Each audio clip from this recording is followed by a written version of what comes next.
Now listen, I have lost a lot of respect for ESPN, excuse me, over the last, I would say year or so, when it comes to some of their takes, some of their analysts. So when I saw a full 7th round mock draft from ESPN for the Cincinnati Bengals, I I get interested because it's for the Bengals. But it's one of those situations where I get interested, but I'm thinking, okay, are they actually going to do a good mock draft or not?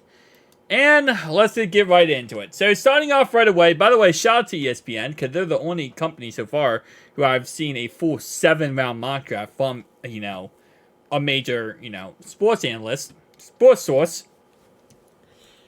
18th overall pick, they have us going with Teron Arnold, cornerback from Alabama. Now, one thing about Alabama is there's not many cornerbacks who are ever successful from Alabama.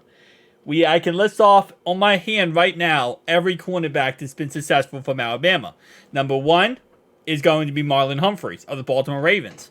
Number 2 was Dre Kirkpatrick of the Cincinnati Bengals. And number 5, yeah, cornerbacks are not usually successful from Alabama. Safeties can be, but not corners. The reason why is because their front 7 is so dominant that usually they get to the quarterback and the corners don't have to, they get to the quarterback and the corners don't have to cover for that long. That's why cornerbacks usually never develop well in Alabama system as they would in other colleges. Now, I'm not saying Teron Arnold or the second Alabama cornerback in this first round, which is Kool-Aid McKinstry.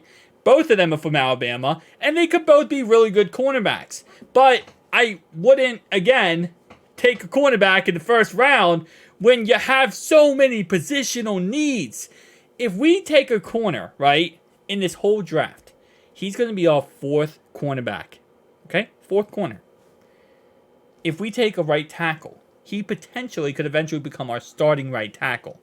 If we take a defensive tackle, he could eventually become maybe our 2nd or eventually our starting defensive tackle. I like the idea of taking corner in this draft, but not with the first pick. The first pick, I would say, and again, I'm going to go best player available. Whoever the best player available is, I'm cool with them taking. But it would be D tackle, offensive tackle, tight end if it's Brock Bowers, and that's pretty much it. Those are the positions. Trenches, and that's pretty much it. I couldn't see them going anywhere else. So, 18th pick, it's kind of funny because I'm at a point where I almost like the Brian Thomas Jr. from LSU pick a tad bit more than the cornerback pick, because at least in that perspective, we lost Tyler Boyd, so we would be getting a 3rd receiver.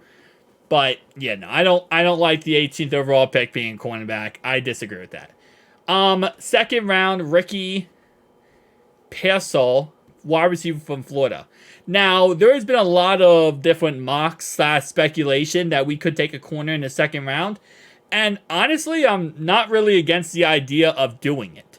I think, again, they're going to go best player available. It's just how Cincinnati works. But, yeah, we could use a wide receiver. I don't know if again, like I said, I'm not against the idea. I don't know if I would do the idea because I still feel like there is other positional needs that are more important. But again, if the wide receiver is the best player available, Cincinnati's going to go there. Okay, we take a white wide receiver as the 2nd pick. ESPN. You're killing me, Smalls. You're killing me. All right. Jalen Wright. You see, this is actually I'm okay with. 3rd round running back, I'm actually not against the idea of going running back in the 3rd round. Don't know much about Jalen Wright here. And again, I don't know much about the last receiver we looked at. But I'm not against the idea of going a running back sometime early in this draft. At the end of the day, Zach Moss is on a 2-year contract with us, right? Then we have Chase Brown. He's going to be the future running back for this organization. The problem is, the 3rd running back is kind of up in the air. Well, yes, you might say, well, we have Travion Williams. He's a great blocker, right? Isn't he great for us? He is, but he's also really great on special teams. and you don't want to overwork a running back, right? You don't want to overwork one player. And if he's really good on special teams, like Chuck Sizzle was last year, you won't see him much on offense. It would be nice to have another running back who is dedicated to just being a running back that we can use as rotation purposes. And for whatever reason, Chris Evans has not been that guy for us. So getting a running back maybe a little bit later, or again, third round pick, if he's going to be capable enough, wouldn't be a bad idea to go with. Our second, third round pick is Blake Fisher from Notre Dame. I actually do really like this guy, so I'm actually not against this pick at all. I think this pick could be a pretty solid pick. Again, he would be the backup to Trent Brown. He would have to learn under Trent Brown, but this is again, with this draft, I'm okay with this pick. I love this pick. I'm cool with this pick. Going back up, I don't know if I really like this pick. By the way, I'm joking. It's not because he's white. It's not at all. Okay, Chuck Sizzle is white. Charlie Jones is white, and I love that pick. But no, it's just because I don't know if I really go wide receiver in the second round here. Especially if to go in corner round 1. I would probably go, again, best play available, but defensive lineman if the best play available is defensive lineman. And then, again, corner, I don't know if I'd pick them on 1. I don't like this pick. I don't like this pick. I like this pick. I'm really cool with this pick. And then our fourth round pick is a D tackle, McKinley Jackson from Texas A&M. Again, like I said, another guy I haven't really researched that much about. But again, not too bad of an idea. Go defensive lineman in the fourth. Fifth, go wide receiver. See, this is the thing. If they don't give us a wide receiver in the second round for ESPN here, I'm actually okay with going wide receiver in the fifth. I'm okay with that kind of structure where it's pretty much after going running back in the third, tackle in the third, D tackle in the fourth, fifth wide receiver. I'm cool with that. And then 6, we go with Dallin Hunker from Colorado State, tight end. That's a great pick. Then we go a guard in the later end of the 6th round. 7th round, we go with a defensive lineman, Xavier Thomas. Then we go with a safety. ESPN, you're doing so good after the 3rd round pick. Third round and beyond, you did a really great job. I just don't know how I feel about these two guys right here. Again, going corner in the 1st round. I'm not saying it's impossible to do it.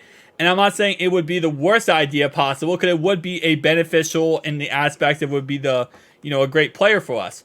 But it would really have to be the end of the world type scenario. Meaning, there would have to be every good offensive lineman off the board, every good defensive lineman off the board. Because even if you want to say, Taron Arnold is really good, yeah, but I don't think, and again, this is my personal opinion, I don't believe that he would be, in sense, the best player on the board for the Bengals, right? So, yeah. I don't know if I completely agree with this mock draft completely. These first 2 picks I'm disagreeing with. Everything else, I'm actually okay with. I'm okay with the rest of this mock draft. So, tell me down below your thoughts and opinions. I'll see you guys next one. Peace out.